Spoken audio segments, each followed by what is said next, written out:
with Joel Pollak from Breitbart about how they got the information they got and what they make of it. All right, we've got breaking news on the trip that the president, Donald Trump, when he was not president, took to Moscow in 2013. After a business meeting before the Miss Universe pageant, a Russian participant offered to send 5 women to Donald Trump's hotel room. That's what the president's bodyguard, Keith Schiller, told Congress this week, according to 3 sources who were there for the interview. Joining me now is NBC's Ken Dilanian, who helped break the story.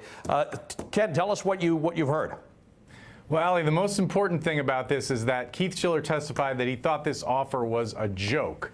So he took it as a humorous offer, and then he later discussed it with Donald Trump as they were walking back to Trump's hotel room that night in Moscow, Ali, according to his testimony.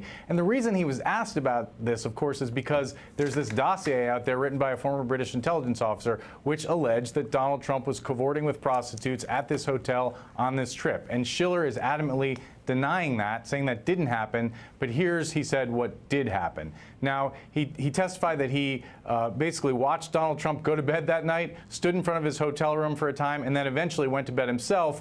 And Democrats drilled down on the fact that he, of course, couldn't say what happened for the rest of the night. He wasn't there, but he answered, according to my sources, that he didn't believe that anything happened, that he believed that Donald Trump went to sleep alone, Ali. So, Ken, what do we think this has to do with the reports in the dossier? Could it be the same source of information that has been misconstrued or put into the dossier? What's the connection?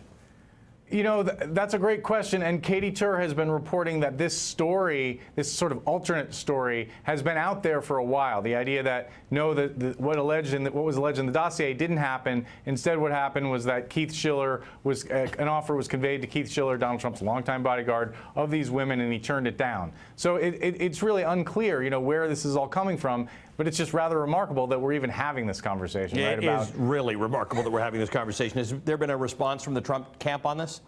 There has not. Schiller's lawyers have issued a statement decrying basically what they called selective leaking about this, but no response so far from the White House, Ali. All right, Ken, thanks very much. Ken Dilanian, NBC News intelligence and national security reporter. All right, on Capitol Hill, the House Ways and Means